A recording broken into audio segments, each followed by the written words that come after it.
Hey, we're going to part 3 of today's The Maelstrom, Warhammer 40,000's new campaign expansion as we wind down 10th edition and enter into 11th. If you haven't watched part 1 and part 2, this is the video that's going to be focusing on the Eldritch Raiders, the new Warhammer 40k Space Pirate Eldar Battleforce. There are 2 detachments in this campaign book as well to go with them, and a bunch of new miniatures. And again, as this is kind of the theme of this, there's a lot of blast from the past stuff in here. It's leaning into and kind of like winking and nudging at the classic designs of original Warhammer 40k, of Rogue Trader. In particular, new miniatures in here are evocative of the original rulebook's art for Eldar jump packs. You can see these Eldar mercenaries from the Eldritch Raiders, the original mercenary company in the Rogue Trader rulebook, which are now given miniatures, which I absolutely love. Of course, this tickles me. The Corsair Sky Reavers with their little bee wings, not quite swooping hawks, you know what I mean? Not quite the same technology, instead of a bunch of space pirates, and done in the same style as the Corsair Void Reavers, which were initially released for Kill Team. Got a Prince Yriel and a Viper in here as well, and then a brand new Karseth mini, who's one of the special characters outlined in the box. So this video is going to take a look at the models, talk a little bit about where they came from. Obviously, these exist. This stuff exists in the books already, as does the Viper, but this is a new unit, and so is Karseth with some special rules. Digital downloads available for all the rules for this stuff. Worth noting again, I called this out in the Chaos Space Marine one. None of the rules for the new miniatures are in these books. It feels like they're trying to keep them kind of, what's the term? Evergreen, right? So by not printing the rules in here, I can show you quickly on the building instructions, just the core stat blocks for things. But digital downloads are available for all this stuff, which you can find on Warhammer Community. So again, focusing on what is in the products, not in the products. But Yriel obviously being the badass that he is, big combat leader. And Karseth having some 24-inch range infantry melters. It's infantry 2+ blast, hazardous, ignores cover, psychic, so d6 + 2 hits with blast. Hit on 3, strength 3 -2, 1 damage, but with infantry 2+, it means that it's just going to melt guys in melee. Same with his melee weapon. He's got his 4+ invul save. His special rules are all about reading the waves of the Empyrean. Not Imperium, Empyrean. It sucks that those two words sound almost the same, but that's a name for the warp. So the second half of this book is dedicated to outcasts and exiles, the Eldari Corsairs. And if you don't know the story of Prince Yriel and the Eldritch Raiders, Yriel was the admiral of Yandon, and during this catastrophic war with Chaos, in a battle, he allowed a huge missile to strike Yandon, the Craftworld itself, during the combat. And instead of being lauded kind of as like a hero for saving Yandon, he gets exiled.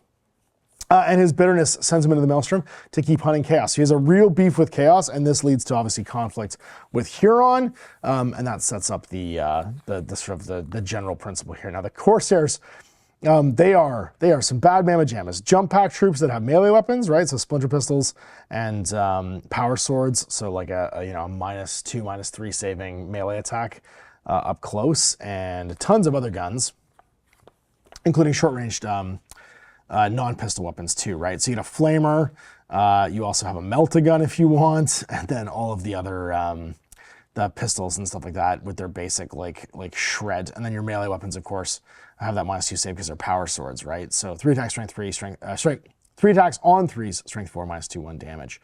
So a pretty interesting and versatile 12-inch moving unit, but with a 5+ save, obviously, you're gonna want a glass cannon and hit as fast as you can. And all of the units in the Battleforce get a little bit of like descriptions how the pirates use them in this book. So you can see Karseth the Aethromancer. And then the Raid in the Crimson Eyrie, the Eldritch Raiders use a series of spies and contacts to locate profitable hunting grounds and vulnerable targets, because they're also trying to get rich and get paid in the Maelstrom.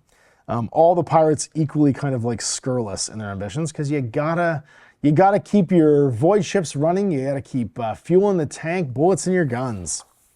And these guys unite by preying on other. Think of them as like the Robin Hoods. They're pirates that fight other pirates and prey on other pirates. And of course, this causes beef with Huron. And then this is the Blackstone Fortress, the Eyrie, that everyone's living in, and the sort of like state of everybody inside the Empyrean. There's a really cool section in here on what's just happening to the Chaos Space Marines that they don't worship Chaos. They're like cutting bits of them off. But the bulk of this book is, of course, about the Red Corsair. So you don't get a ton of new background for the Void Pirates, but they do get 2 new detachments, the Corsair Coterie and the Eldritch Raiders, which is Yriel's own.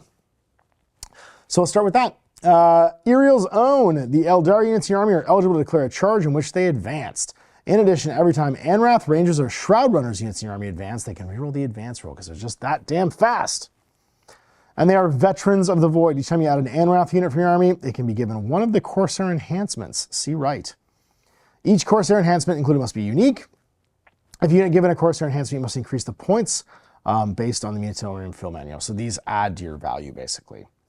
You can't use them if they take you over value. So you have to buy these, but everybody can get one. So you can have Pirate Prince Yriel only. Each time you spend a battle focus token to enable this unit to perform an agile maneuver on a 3+ gain a battle focus token. So basically 2 out of 3 times he's doing his agile maneuvers for free. Alacritus Assault for Anrath only. Melee weapons gain Lance. So you could gain Lance to your Corsairs with their power weapons. Exotic Munitions, Anrath unit only. Range weapons equipped by models in this unit have anti-monster 5+ and anti-vehicle 5+. Very cool, so your guns get better. And then Adrenal Infusions. Anrath infantry only. This unit can perform the Fade Back Agile maneuver without spending a battle focus to do so. It can do so even if other units have done it in the same phase, and doing so does not prevent other units from using the same agile maneuver in the same phase. So that's neat. And basically, you're taking Yriel, so Yriel gets his, and then everybody, you get 3 others you can hand out to people, but you got to increase their points. So I would say probably you want to give Alacritus Assault to your jump troops, Exotic Munitions to your Corsairs, although you could give it to a vehicle. A vehicle with a high rate of fire and low damage, low actual like strength, because the 5+ there means that you're going to be able to, it has more value on something that isn't already wounding on better than 5+, basically. And then the Adrenal Infusions. I don't know who I would give that to, because the Fade Back is useful for getting, I guess, probably just a Corsairs unit. Get them out of melee. And then we have 6 different strats. They're all worth 1. So first, Raiders Spoils. So target an Anrath unit from your army that's in the engagement range of 1 or more enemy units. And the effect is until the start of your next command phase, add 1 of the objective control, the OBSEC, of models in your unit. Ruthless Killers for 1. In your shooting or fight phase, target a Corsair Void Scarred unit from your army that hasn't shot or fight yet. Until the end of the turn, add 1 to your damage. Woof. Yriel's Example in the fight phase. Just after an enemy unit selected a target, pick an Eldari infantry unit that isn't a Wraith construct that was targeted. They get Feel No Pain 5+. So basically you fight harder because Yriel's watching. You don't want to let him down. No Prey Too Big in your shooting phase for an Anrath Rangers or Shroud Runners unit from your army. Until the end of the next phase, each time a model in your unit makes an attack, its strength characteristic of the attack is less than the highest toughness of the model's target unit. Add 1 to the wound roll.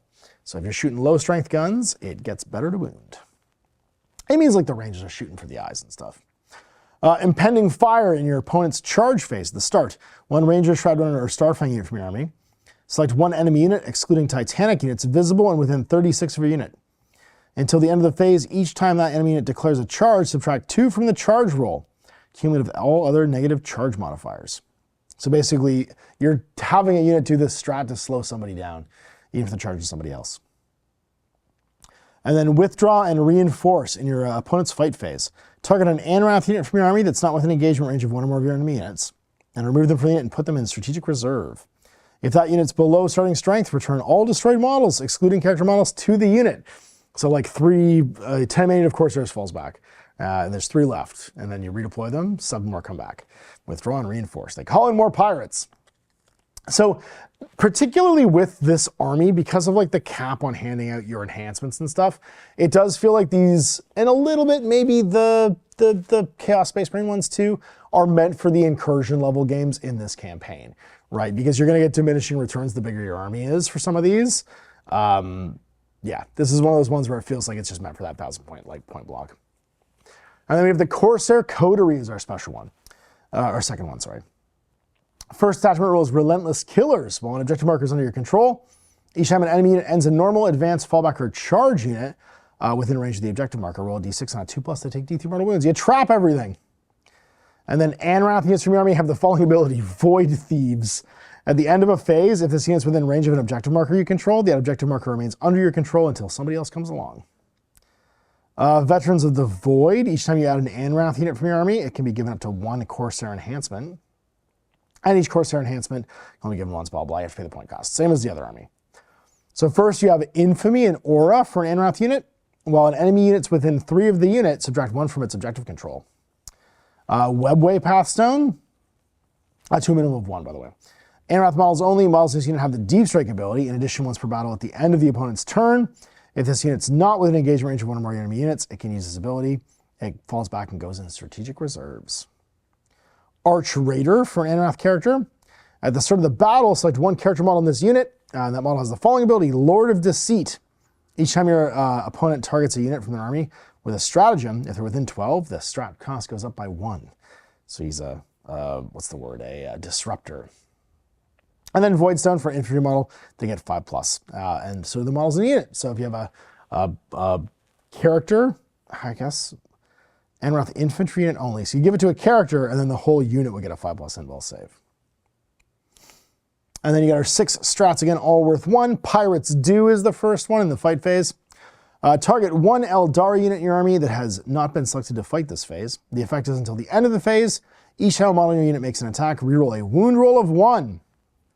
If your unit has the Anrath keyword until the end of the phase, if you target an enemy unit within range of objective, reroll a whole wound roll instead. Because the Anrath love to steal. This is the steal and stuff army. To quote Bender, I love stealing, I love taking things. And then Lethal Ruse is your next one. In your movement phase, just as an Eldar unit from your army falls back, target that Eldar unit. Until the end of the turn, they're eligible to charge even though they fell back. And also select the enemy unit in engagement range at the start of the fallback. On a 4+, the enemy takes a mortal wound, and you roll 66. So 3 to 6 mortal wounds on average. Outcast Ambush. Your shooting phase, 1 Rangers or Shroud Runners unit from your army that has been selected to shoot this phase is the target. Until the end of the phase, ranged weapons equipped by models in this unit have Ignore, Cover, and Rapid Fire 1. And until the end of the phase, its AP goes up by 1 as well. So just like you take advantage of shooting somebody, basically, if you got Rangers or Shroud Runners. The idea is you're shooting from camo, you're surprising them, you're getting an advantage to your shots. Into the Breach. In your shooting phase, after an Anrath unit from your army destroyed 1 or more enemy units, target that unit. After they resolve the shooting attacks, it can make a normal move d6 + 1. So you can like shoot and scoot afterwards if you destroy 1 or more enemy units. And then Cloak and Shadow, when your opponent's shooting phase, just after an enemy unit selected the targets. And the target's an Eldari infantry unit from your army that's within control range of an objective marker that you control, and that was selected as the target of 1 or more attacks. Until the end of the phase, models have the stealth ability, and your unit can only be selected as a target if you're within 18. So you disappear.